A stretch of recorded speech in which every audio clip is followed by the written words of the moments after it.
नमस्कार and welcome back to the today's video. तो आज हम डिस्कस करते हैं कि फॉर्म्स ऑफ गवर्नमेंट्स कौन कौन सी होती हैं। फॉर्म्स ऑफ गवर्नमेंट से लेना ये है कि हम जो हमारी गवर्नमेंट है वो किस तरीके से रूल्स करती हैं, किस तरीके से फॉर्म होती हैं और वो किन किन तरीक़ों से या किन किन लोगों पे रूल करती हैं। मोनार्की तो सबसे पहले आता है मोनार्की। मोनार्की में क्या होता है कि जब एक पर्टिकुलर फैमिली है उसने with over a period of time एक सत्ता हासिल की है, और जब सत्ता हासिल कर ली है तो फिर वो क्या कर रही है, आपका सारे रूल्स रेगुलेशंस वो डिसाइड कर रही है। एंड जो उसका जो सोल अथॉरिटी है वो किंग होगा, जिसे हम राजा या महाराजा कहते हैं, और जो उनका उत्तराधिकारी है वो राजा का बेटा हो सकता है, या फिर जो भी राजा डिसाइड करता है अपने देश के फ्यूचर को लेके। लेकिन मोनार्की में जहाँ तक जो सत्ताधारी है वो एक तरीके से ध्यान देता है कि जो राज्य के निवासी हैं उनको कोई परेशानी या दिक्कत ना हो। There should be not a problem of citizens residing in its area, और it's like an autocracy. But another form of government of is dictatorship. Dictatorship में क्या होता है कि एक लीडर है, वो भी with over a period of time emerge हुआ है, लेकिन इमर्ज होने के बाद उसने क्या किया कि he is doing everything on the basis of his conscience without taking the concerns related to the public or the public residing in its country। सारे डिसीजन वो अपने आप से ले रहा है, किसी की विदाउट एनी कॉन्स्टिट्यूशनल इफेक्टिवनेस। कोई कॉन्स्टिट्यूशन नहीं है, what ever he thinks right is right. तो दिस इज अ फॉर्म। अगर हम इसका एग्जांपल लेते हैं तो इसका एग्जांपल होगा आपका Nazi Germany, Hitler, and recent one अगर जाएंगे तो Gaddafi, Saddam Hussein. These are the examples of dictatorship, dictators जो उन्होंने अपने देश में रूल किया। फिर एक फॉर्म आती है anarchical form. Anarchical form of governance का सिंपल सा फंडा ये है कि यहाँ पर कोई गवर्नमेंट नहीं है, कोई भी लीडर नहीं है, कोई भी पर्टिकुलर पार्टी नहीं है जो कि उस देश को लीड करे, कोई रूल्स एंड रेगुलेशंस नहीं है। Whatever one wishes to do he और she does, that is the basic. Without any form, without any regulations, without any rules, the government is working. That is, and without having any government, there is governance. This is called anarchy. Anarchical form is simply in India called like गुंडागर्दी। फिर आता है oligarchy. Oligarchy में क्या होता है कि एक small number of people, those can be capitalist, those can be people from a particular party decides the rules, regulations, constitution of that particular country and the rule over that particular country for a period of time, for a certain period.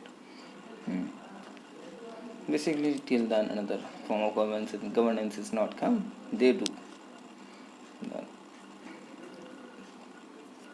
And next type China type. ये कहीं लिखा हुआ नहीं है, ये बस मैंने आपको समझाने के लिए लिया है, एक एग्जांपल है। इस चाइना टाइप में क्या होता है कि एक पर्टिकुलर चाइना में क्या है कि एक पर्टिकुलर पार्टी है, इसका नाम है कम्युनिस्ट पार्टी ऑफ चाइना। वो लीडर डिसाइड करती है कि which leader will take decision related to the China's future, and उस लीडर को प्रेसिडेंट बोला जाता है, और president is executive head and the executive head of the government, or he is elected by the people of that China Communist Party. So this is called China type. And next one form of governance is democracy, which is the famous one, and everyone residing in a country, in any country, wants us to be citizen of a democratic country, because in democracy the government is by the people, for the people, and of the people. So citizens have sole right to form any government, or citizens do have some rights in making rules and regulations. That's why every person belonging to a country prefer to be choose a democratic country. He wants that his country should be democratic, and most of the country, if we take example of today, in modern days most of the countries are democratic, but there are still few जो कि अभी democratic नहीं है, like China. But basically most of the countries are democratic and there are. Democracy में क्या होता है कि इलेक्शन हेल्ड होता है एक गवर्नमेंट एक पर्टिकुलर टर्म के लिए. That term can be 4 years, 5 years, 6 months, 1 year, whatever. तो अगर हम बात करें डेमोक्रेसी में, बट डेमोक्रेसी में यूनिवर्सल अडल्ट फ्रेंचाइज का बड़ा सफरेज का बड़ा वो होता है महत्व, importance.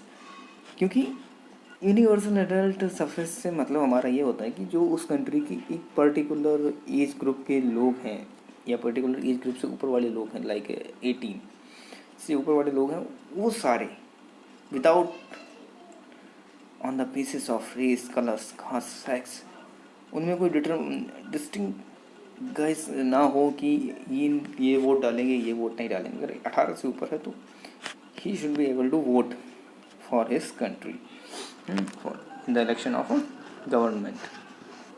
Then it is called a pure democracy. Otherwise it is a half democracy, like in starting the US was a half democracy because there was the right to vote was given to only a few white people who have some property and they were rich, and others were kicked out of the voting rights. So democracy में क्या होना चाहिए? Universal adult suffrage, universal adult suffrage, UAS, which is the main pillar of a democracy. So we will talk on democracy in the upcoming video. Until then, bye bye, good night, Sabakar. But before that, if you like the video, then please do like it and subscribe it. Now, bye bye.